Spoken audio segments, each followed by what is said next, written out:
नमस्कार, मैं हूं मनमोहन सिंह राजपूत और आप देख रहे हैं इंडिया न्यूज वायरल। बात बिहार चुनाव की मैं कर रहा हूं और बिहार चुनाव में जिस तरह से बिहार चुनाव 2 चरण में खत्म हो चुके हैं, अब तीसरा चरण होने को है। तीसरा चरण यानी 7 नवंबर को तीसरा चरण खत्म हो जाएगा। लेकिन उन 7 नवंबर को तीसरा चरण खत्म होने से पहले चुनाव प्रचार आज शाम यानी 5 नवंबर को चुनाव प्रचार थम जाएंगे।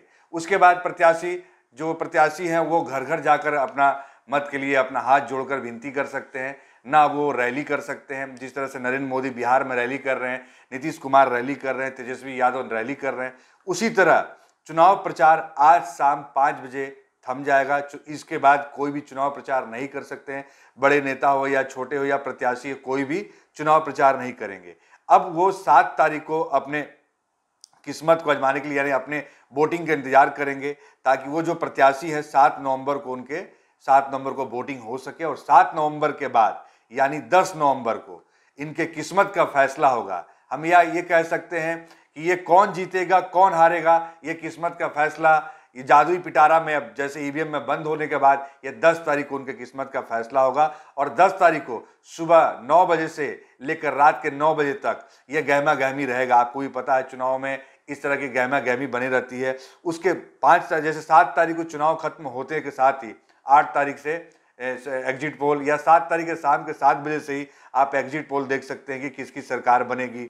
जितने भी चैनल हैं लगभग सारे एग्जिट पोल दिखाएंगे कि किसकी सरकार बनेगी, कौन आ रहा है इस सरकार में, इस साल कौन राज करेगा, 5 साल किसके हाथ में विकास की छड़ी आएगी, कौन विकास करेगा, नीतीश कुमार चलाएंगे सरकार या तेजस्वी यादव होंगे या एनडीए पूरे मिलकर के सरकार चलाएगी। ये देखने वाली बात होगी।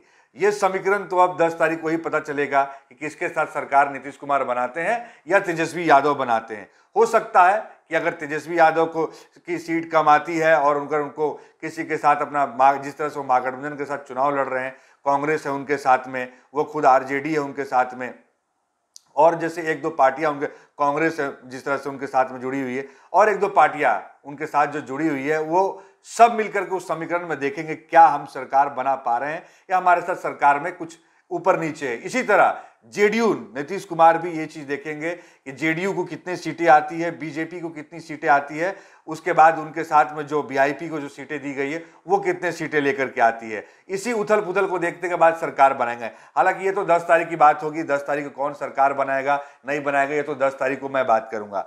लेकिन उससे पहले आज के जो हेडलाइंस है मैं न्यूज में मैं आपको बताने का कोशिश करूंगा।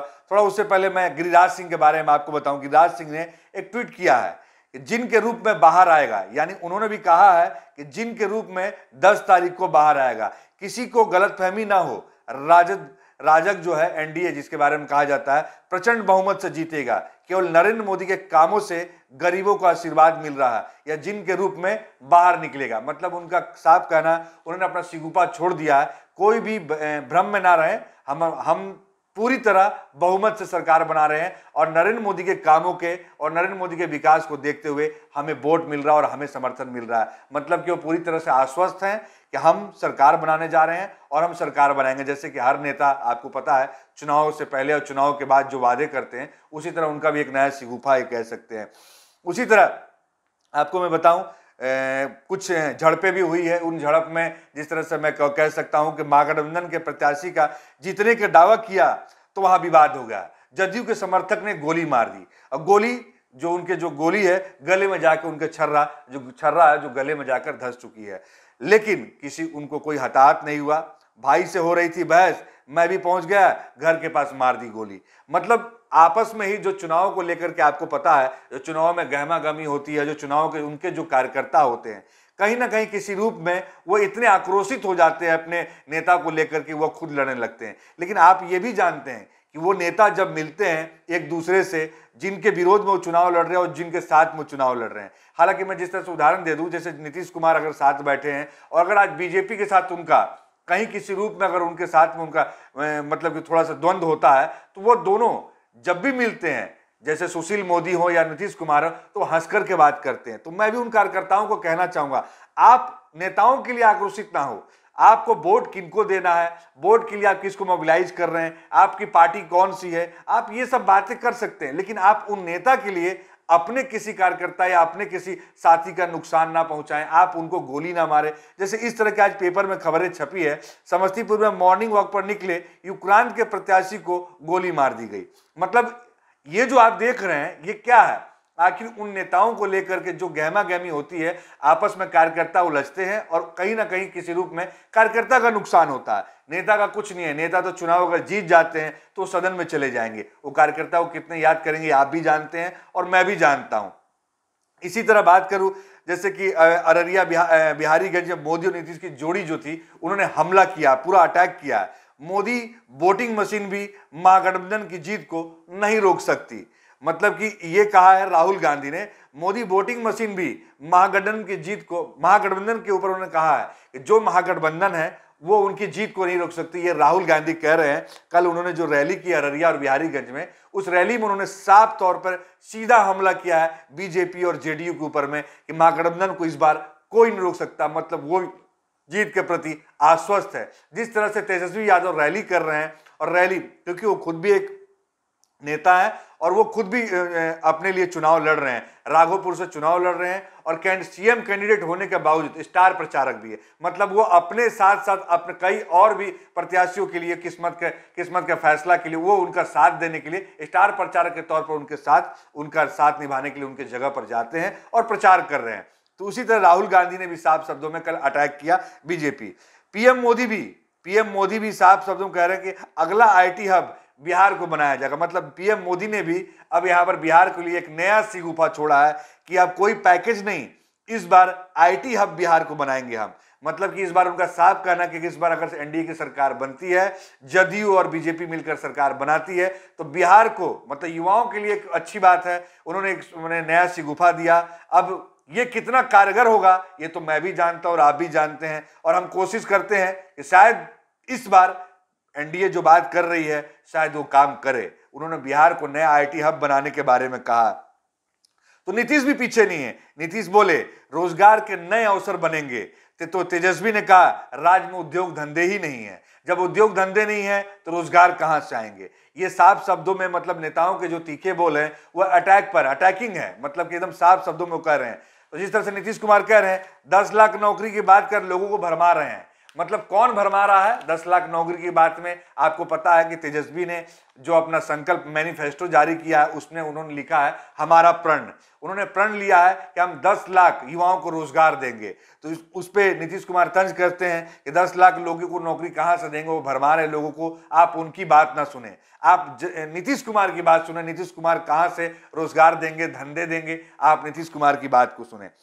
तो तेजस्वी यादव ने नीतीश कुमार की बातों पर सीधा अटैक किया। उन्होंने साफ कहा महंगाई और पलायन पर क्यों नहीं बोलते नीतीश कुमार? जैसा कि मैंने भी आपसे पूछा था कि भाजपा एनडीए सरकार जो 10 साल जिस तरह से 10 साल सरकार चला रही है, 5 साल उन्होंने सरकार चलाया बीजेपी के साथ, फिर बीच में उनका मनमुटाव होता है बीजेपी के साथ में, तो वो नीतीश कुमार महागठबंधन के साथ चले जाते हैं, मतलब आरजेडी कांग्रेस के साथ में सरकार बनाते हैं। फिर उनका बीच में मनमुटाव होता है, वो आरजेडी और कांग्रेस से मोह भंग होकर फिर बीजेपी में चले आते हैं। लेकिन 9 साल उन्होंने पूरा सरकार चलाया, 9 साल उन्होंने राज्य किया। उन राज्य करने के हिसाब से उनके आंकड़े वो मांग रहे हैं तेजस्वी यादव कि भाई महंगाई और पलायन पर क्यों नहीं बोलते, आप कार्य पर क्यों नहीं बोलते, आपने जो कार्य किया उस पर क्यों नहीं बोलते। आप जंगल राज पे ही उंगली उठाते हैं, आप तेजस्वी यादव तेज प्रताप के ऊपर उंगली उठाते हैं, आप लालू प्रसाद के ऊपर उंगली उठाते हैं। इस पर उन्होंने ये बातें कही है।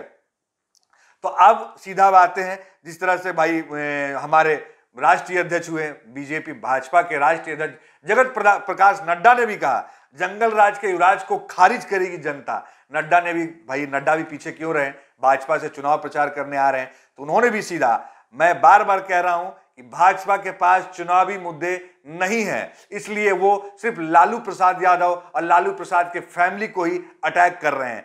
जनता, मतलब वो सीधा साफ शब्दों पे कह रहे हैं जंगल राज के युवराज को पसंद नहीं करेगी जनता, तो अब शायद नड्डा साहब को पसंद करेंगी। ये तो सोचने वाला समय बताएगा। 10 तारीख को किसी किस्मत का फैसला होगा।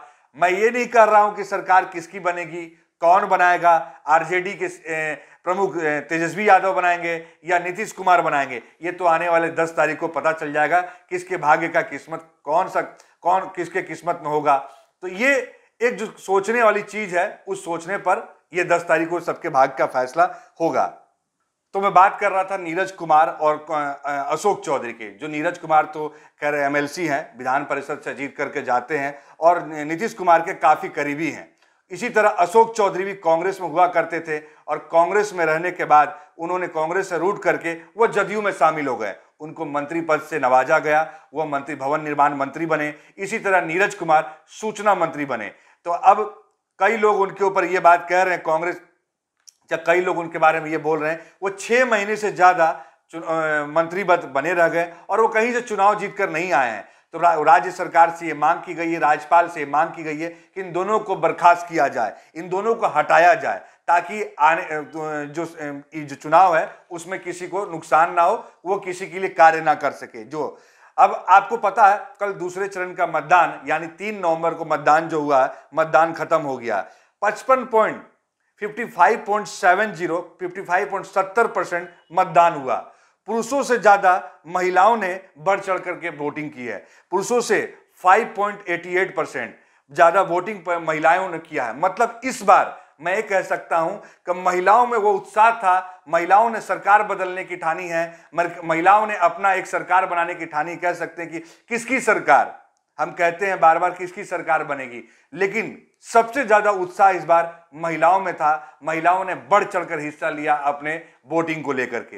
तो वोटिंग के आधार पर जिस तरह से वोटिंग हुई बिहार में, तो उसका परसेंटेज कह सकता हूं दूसरे चरण का 55.70 रहा और महिलाओं ने बढ़ चढ़कर हिस्सा लिया। महिलाओं ने 5.88% ज्यादा वोटिंग किया है पुरुषों से। चुनाव ड्यूटी में सिंहवाड़ा आए थे मुजफ्फरपुर के बुधकारा में घटना हो गया। बीएसएफ के जवान जो हैं वो चुनाव ड्यूटी में आए हुए थे, कल बस पलट गई। आप जानते हैं कि जवान किस तरह से हम लोगों के लिए माने कि रक्षा करते हैं। वो किसी भी मूवमेंट पे, चाहे वो चुनावी मूवमेंट हो या कहीं भी कोई भी घटना घटित होती है, तो बीएसएफ के जवानों को या सीआरपीएफ के जवानों को बुलाया जाता है। जिस तरह से बिहार में 3 चरण में चुनाव होने हैं, उसी तरह 2 चरण के मतदान खत्म हो गए। तो शायद कल उनका मूवमेंट तीसरे चरण के लिए होना था, तो शायद उसी मूवमेंट के दौरान वो शायद जा रहे थे, तो वहां बस पलट गई, जिसमें से 10 जवान हमारे घायल हो गए। उनमें से बेचारे शायद कईयों की, उनमें से मुझे लगता है 5 से 6 लोगों की मौत हो चुकी है। चुनाव ड्यूटी से वो सिंहवाड़ा से बीएसएफ जवानों की बस लालपुर बरी कोठी सड़क पर मुजफ्फरपुर जिले के कटरा थाने के बुधकारा में पलट गई। घटना में चालक समेत 10 जवान जख्मी हो गए। बहुत ही दुखद घटना है। मैं इस पर उनके लिए मैं ईश्वर से प्रार्थना करता हूं कि भाई सत नमन उनको, और वो ऐसी घटना को किसी तरह, आप भी जानते हैं भाई उस हमारे जो जवान हो देश के लिए कितना कुछ करते हैं वो। तो अब जिस तरह से चुनाव हुआ, कब किसका आएगा रिजल्ट आपको ये भी बता दूं। तैयारी पूरी हो चुकी है। 10 नवंबर को 10 तारीख को जो मतदान होना है, तो 10 को 7034 मतदान केंद्रों को वोटिंग गिनती होगी। विधानसभा वार लगाए गए हैं 14 टेबल। अगर विधानसभा वार की बात करें तो विधानसभा वार 14 टेबल लगाए गए हैं। सबसे पहले फतुहा विधानसभा का शाम 5 बजे, तो अंत में दीघा का रात 1 बजे आएगा रिजल्ट। मतलब ये कह सकते हैं स्ट्रांग रूम जो बनाए गए हैं, त्रिस्तरीय सुरक्षा घेरे में एएन कॉलेज को स्ट्रांग रूम में बनाया गया है। मोकामा, जैसे कहाँ कितने उम्मीदवार हैं मैं आपको बताना चाहूंगा, कहाँ कितने उम्मीदवार मौजूद है। मोकामा में 8 उम्मीदवार है, बाढ़ में 18 उम्मीदवार है, मसौड़ी में 13 उम्मीदवार है, पालीगंज में 25 उम्मीदवार है, विक्रमगंज में 15 उम्मीदवार है, बख्तियारपुर में 14 उम्मीदवार है, दीघा में 18 उम्मीदवार है। बांकीपुर विधानसभा में वहां से शत्रुघ्न सिन्हा के बेटे लब चुनाव लड़ रहे हैं। वहीं से प्लूरल्स पार्टी की जो एक कह सकता हूं कि जदयू की बेटी है, जदयू एमएलसी की बेटी रह चुकी है, उनकी बेटी पुष्पम प्रिया चौधरी, बहुत नाम है उनका अभी इस वक्त बिहार में। कई जगह उन्होंने होर्डिंग बोर्डिंग और काफी एडवर्टीजमेंट किया, उन्होंने पेपर से लेकर के हर जगह होर्डिंग बोर्डिंग उनके लगाए गए हैं। तो प्लूरल्स पार्टी के पुष्पम प्रिया चौधरी भी चुनाव लड़ रही है बांकीपुर विधानसभा से। और नितिन नवीन जो कि वहां से चुनाव जीत कर आए हैं, उनके पिता भी वहां पर एमएलए हुआ करते थे, और नितिन नवीन भी 2 बार विधायक हैं और अभी युवा के प्रदेश अध्यक्ष भी बने थे। तो नितिन नवीन भी है, युवा नेता है और बांकीपुर विधानसभा के विधायक रह चुके बीजेपी से। तो उस जगह पर शायद फाइट आपको देखने को मिल सकती है। तो बांकीपुर में 22 लोग हैं उम्मीदवार, 22 लोग आप सोच लीजिए बांकीपुर में। तो और कुम्हरार में 24, कुम्हरार में 24 लोग खड़े हैं और पटना साहिब से 12। पटना साहिब वो सीट है जहां से रामकृपाल यादव चुनाव जीतकर आए थे शत्रुघ्न सिन्हा को चुनाव हराकर, तो ये वो सीट है। फतुहा में 19, दानापुर में भी 19, मनेर में 22 लोग हैं, मनेर में 22 लोग खड़े हैं और फुलवारी शरीफ 26। फुलवारी शरीफ श्याम रजक का गढ़ कहलाता है, जो कभी आरजेडी में होते थे, फिर जदयू में हुए और मंत्री भी हुए। अब वो फिर जदयू से हट करके आरजेडी में अपनी पार्टी में वापस आ चुके हैं। पार्टियों में आपको पता है कि चुनाव के समय में किसी का भी मोह भंग हो जाता है और मोह भंग होते ही वो कहीं ना कहीं इधर भागते हैं, कभी उधर भागते हैं। तो अब आपको बताऊं कि जिस तरह से इन लोगों के साथ में बताया गया है, तो उस हिसाब से कैसे कब किसका रिजल्ट आएगा, कब विधानसभा बार अगर हम बात करें, विधानसभा मतदान केंद्र की बात, तो फतुहा विधानसभा जो फतुहा है 405 मतदान केंद्र, 29 राउंड चलेगी, 9 घंटा, शाम 5 बजे के बाद यहां पर आएगा। पालीगंज 407, 30 राउंड अगर हम बात करें, 30 राउंड 10 घंटा, शाम 6 बजे के बाद। बख्तियारपुर 410 मतदान केंद्र, 30 राउंड 10 घंटा, शाम 6 बजे के बाद। शायद इतने एहतियात इसलिए बरते गए हैं, कोरोना को देखते हुए ऐसे एहतियात बरते गए ताकि इन लोगों को जैसा दिया गया। इसी तरह पालीगंज हो गया आपका, बख्तियारपुर में 410 30 राउंड, मोकामा में 408 30 राउंड, बाढ़ में 412 30 राउंड, मनेर में 471 34 राउंड, विक्रमगंज में 466 34 राउंड, दानापुर में 515 37 राउंड, फुलवारी में 525 38 राउंड, मसौड़ी में 511 37 राउंड, पटना साहिब में 542 मतदान केंद्र हैं जो 39 राउंड, बांकीपुर में 589 43 राउंड, कुम्हरार में 662 मतदान केंद्र है 48 राउंड, दीघा में 711 के मतदान केंद्र है 51 राउंड। इन सब के घंटे भी लिखे गए और शाम के 5 बजे, रात के 10 बजे, रात के 12 बजे तक इन लोग के उम्मीदवार होंगे, जिस तरह से वोटिंग होगी और उनके दिखाए जाएंगे। अब जदयू के एक एमएलसी भी निलंबित कर दिए गए हैं। आरोप उनके ऊपर यह था कि वो उन्होंने अपनी बेटी के लिए चुनाव प्रचार किया था। जैसा कि मैंने कुछ दिन पहले एक पैकेज में भी कहा था कि जदयू की बेटी को आखिर कोमल सिंह कौन है, आपको भी जानना चाहिए कोमल सिंह कौन है, कोमल सिंह को कहां से टिकट मिला। कोमल सिंह लोजपा से चुनाव लड़ रही है, उनकी मां बीणा देवी हाजीपुर से सांसद है। जैसा कि उनकी जदयू ने एमएलसी दिनेश प्रसाद सिंह, एमएलसी जो है दिनेश प्रसाद सिंह, उनको पार्टी से निलंबित इसलिए किया है कि उनके ऊपर आरोप लगे हैं कि उन्होंने अपनी बेटी के लिए चुनाव प्रचार में उनका साथ दिया। मतलब जदयू से अलग हटके, जैसे कि आपको पता है लोजपा और जदयू आज के डेट में दोनों एक दूसरे के दुश्मन हो चुके हैं और दोनों एक दूसरे को देखना नहीं चाहते हैं। जिस तरह से आक्रामक रुख अपना अख्तियार कर चुके हैं चिराग पासवान जदयू को लेकर और नीतीश कुमार के ऊपर लगातार वो अटैक कर रहे हैं, तो उसी तरह शायद इसको देखते हुए जदयू के ही एमएलसी दिनेश कुमार सिंह को शायद कारण बताओ नोटिस जारी किया गया था। उनको 7 दिन के अंदर अपना जवाब देना था और वो शायद उचित जवाब नहीं दे सके, जिसकी वजह से उनको पार्टी से निलंबित कर दिया गया। उनका कहना था दिनेश गायघाट से लोजपा और उम्मीदवार की बेटी, दिनेश गायघाट से माफ कीजिएगा, दिनेश गायघाट से लोजपा उम्मीदवार और अपनी बेटी को जिताने के प्रयास में थे, जिसके वजह से उनको पार्टी से निलंबित किया गया। महेश्वर यादव पार्टी से निलंबित करते हुए महेश्वर यादव ने उनको पार्टी से निलंबित किया है। 10 दिन में जवाब मांगा, जो संतोषप्रद जवाब नहीं मिला, जो मैंने आपको कहा जवाब नहीं मिला। उनकी बेटी कोमल सिंह 7 नवंबर को उनका चुनाव है। दिनेश की पत्नी है बीणा सिंह लोजपा, जो मैंने आपको कहा। जदयू के प्रदेश महासचिव डॉक्टर नवीन कुमार आर्य और दिनेश सिंह को निलंबन पत्र जारी कर दिया है। मतलब उनके साथ साथ जदयू के महासचिव भी थे डॉक्टर नवीन कुमार सिंह, उनको भी पार्टी से निलंबित किया गया है। नीतीश राज, अब देखिए कांग्रेस के ही प्रवक्ता हैं, उन्होंने साफ शब्दों में उनके ऊपर अटैक किया नीतीश कुमार के ऊपर। नीतीश और मोदी राज निरंकुशता निर्ममता का पर्याय है। मतलब सुरजेवाला ने साफ कहा है नीतीश और मोदी राज जो निरंकुशता का निर्ममता का पर्याय है, उन्होंने कोई काम नहीं किया है। अब हम आपसे जो बात करते हैं डीएलआर रिपोर्ट की, एडीसी रिपोर्ट की, 2005 में सिर्फ 58 करोड़पति चुनाव लड़ रहे थे, लेकिन इस बार 1231 लड़ रहे हैं। आप सोचिए कि 2005, आज से 15 साल पीछे अगर आप जाते हैं, 2005 में 58 करोड़पति चुनाव लड़ रहे थे और आज करोड़पति की जनसंख्या जो है 1231 है। बीते 15 साल में 126% दागी बढ़े तो करोड़पति उम्मीदवारों की संख्या में 2022% का इजाफा हुआ। मतलब अगर आप 2000 खुद गौर कीजिए इस बात को, कितनी बड़ी बात है ये। 2000 हम बात करें 2005 में 58% थे, तो 2020 आते आते तक 1231 करोड़पति उम्मीदवार हो चुके हैं। इसी तरह 15 साल में 126% आगे बढ़े तो करोड़पतियों की संख्या 2022% का इजाफा हुआ है। चुनाव लड़ने वाले प्रत्याशी जो हैं वो 84% बढ़ चुके हैं। जो चुनाव पहले जो लड़ते थे, किसी के मन में होती थी कि चुनाव लड़ेंगे, लेकिन आज उन प्रत्याशियों की जो अगर मैं बात करूं तो 84% लोगों की इच्छा हुई है चुनाव लड़ने की। चुनाव भी आप खुद सोचिए, चुनाव लड़ने वाले प्रत्याशियों की संख्या में 84% की वृद्धि हुई है। 2005 में 2027 प्रत्याशियों ने चुनाव लड़ा था, जबकि इस बार 3722 प्रत्याशी चुनावी मैदान में हैं। महिला प्रत्याशियों की अगर बात करें तो 2005 में 127 हुआ करती थी, लेकिन इस बार यानी कि 2020 में 371 महिला प्रत्याशी मैदान में है। ये भी बहुत बड़ी बात है। महिलाओं के बारे में हम कहते हैं महिलाओं को आगे आना चाहिए, उनको आगे आकर बात करनी चाहिए। और बहुत अच्छी बात है, अगर महिलाएं जीत कर जाती हैं तो हम ये कह सकते हैं कि शायद उनका मन बदल रहा है, देश में विकास की एक रफ्तार बढ़ रही है। तो महिलाएं कितने जीत कर आती है, ये भी एक देखने वाली बात होगी।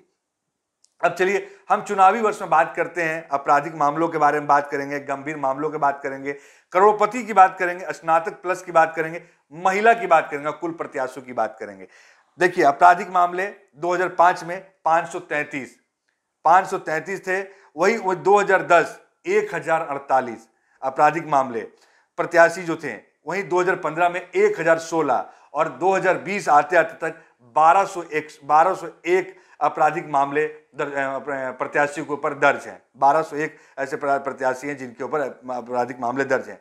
गंभीर मामले में जो गंभीर मामले हैं उनमें 2005 में 345 प्रत्याशी हुआ करते थे, लेकिन वही 2010 में 600 मतलब सीधा 2 गुना, सीधा 614 जो प्रत्याशी हैं और गंभीर मामलों के आरोप में फंसे हुए हैं। जो 789 2015 में 789 लोग हैं, वही 2020 आते आते तक यह आंकड़ा सीधा 3 गुना हो जाता है, 915। अब करोड़पति की जो बात हम कर रहे थे वह 2005 में 58 उम्मीदवार थे जो करोड़पति थे, 2010 में 274 थे, यही 2015 में 832 उम्मीदवार थे, और यही 2020 आते तक 1231 उम्मीदवार प्रत्याशी जो हैं करोड़पति के दायरे में हैं।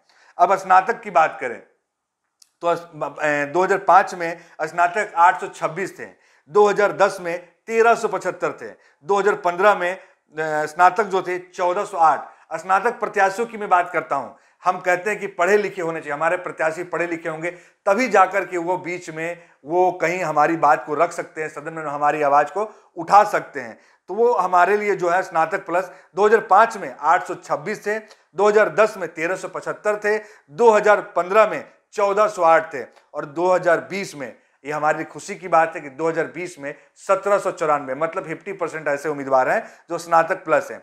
महिला की बात जो हम कर रहे थे वो 127 2005 में, 2010 में 214, 2015 में 271, 2020 आते तक 371 प्रत्याशी महिला प्रत्याशी हो चुकी है। कुल प्रत्याशियों की अगर हम बात करें तो 2005 में 2027 थी, और वही 2010 में 3292 थे, और 3401 2015 में थे।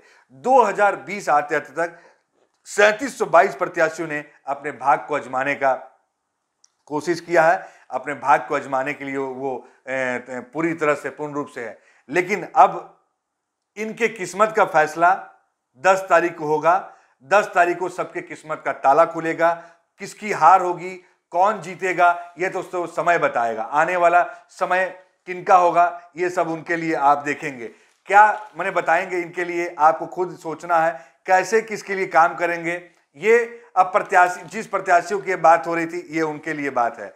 अब आपको पता है जिस तरह से अमेरिका में भी चुनाव चल रहे हैं, राष्ट्रपति चुनाव है अमेरिका में, और अमेरिका में चुनाव के लिए आपको पता है जिस तरह से अमेरिका में डोनाल्ड ट्रंप और जो बाइडेन चुनाव के लिए चल रहे हैं, पूरी रात जनता दिन भर बेचैनी के मूड में रही, जनता दिन भर बेचैनी रही। दुनिया वर्ल्ड कप फाइनल जैसा कह सकते हैं, वर्ल्ड कप जो फाइनल जैसा रोमांच होता है, इस तरह का रोमांच आपको देखने के लिए यूएस में मिल रहा था। लेकिन अभी जिस तरह से जो बाइडेन आगे चल रहे थे 231 213 पे डोनाल्ड ट्रंप थे, लेकिन अभी जो सूचना आ रही है उस प्रकार के तहत में शायद जो बाइडेन जिस तरह से आगे चल रहे थे डोनाल्ड ट्रंप पीछे चल रहे थे, डोनाल्ड ट्रंप शायद कोर्ट जा सकते हैं इन मामलों को लेकर। अमेरिका के कुछ शहरों में प्रदर्शन भी हुए, चुनाव के समय के प्रदर्शन भी हुए और कई लोगों ने इस पर प्रदर्शन भी किया। 120 साल के अमेरिकी इतिहास में सर्वाधिक वोट पड़े हैं। मतलब आप अंदाजा लगाइए 125 साल के बाद में सर्वाधिक वोटिंग परसेंट 66.9% वोटिंग हुए, फिर भी राष्ट्रपति तय नहीं हुए। जैसा कि सब कोई जानते थे आप लोग कि अगर किसी तरह के चुनाव में गड़बड़ी की आशंका होगी या उनको लगेगा कि चुनाव हमारी सरकार नहीं बन रही डोनाल्ड ट्रंप की, तो वो कोर्ट जा सकते हैं और हुआ भी शायद ऐसा ही, वो कोर्ट जा चुके हैं, जिसके लिए अभी तक हो गया है। तो वहां के लोग, जैसे कि आपको पता है कि वहां के लोगों जिस तरह सरकार को लेकर के उथल पुथल थी सरकार, और सरकार बननी थी और सरकार शायद बन भी जाती अगर ये उथल पुथल शायद नहीं होता डोनाल्ड ट्रंप और जो बाइडेन को लेकर के। और जैसा सब कोई जानते थे कि डोनाल्ड ट्रंप अगर हारेंगे तो वो कोर्ट जाएंगे ही जाएंगे, ऐसा हुआ। अब बात नीरव मोदी के खिलाफ। नीरव मोदी के खिलाफ ब्रिटिश अदालत ने भारत के सबूतों को स्वीकार कर लिया है। ब्रिटिश अदालत ने नीरव के खिलाफ सबूत को स्वीकार कर लिया। इस फैसले से जिला न्यायाधीश सैमुअल गोंजी ने वेस्टमिंस्टर मजिस्ट्रेट अदालत में सीबीआई और प्रवर्तन निदेशालय ईडी द्वारा कुछ गवाहों को बयानों की स्वीकार्यता के खिलाफ और पक्ष में दलीलें सुनी। नीरव को 1 दिसंबर तक के लिए रिमांड पर भेज दिया गया है। मतलब उनके खिलाफ जो भी सबूत भारत सरकार ने पेश किया था उसको ब्रिटिश अदालत ने स्वीकार कर लिया है। मतलब नीरव मोदी के लिए मुश्किल की घड़ी है। अब नीरव मोदी के अगर ये स्वीकार किया गया है तो आने वाला समय मुझे लगता है नीरव मोदी भारत में प्रत्यर्पण नीरव मोदी का हो सकता है। मुझे दीजिए इजाजत। मैं हूं मनमोहन सिंह राजपूत। आप देख रहे थे इंडिया न्यूज वायरल। अगर आपको हमारी खबर पसंद आती है, लेटेस्ट खबरों के लिए आप हमारे चैनल को लाइक और सब्सक्राइब करना ना भूलें।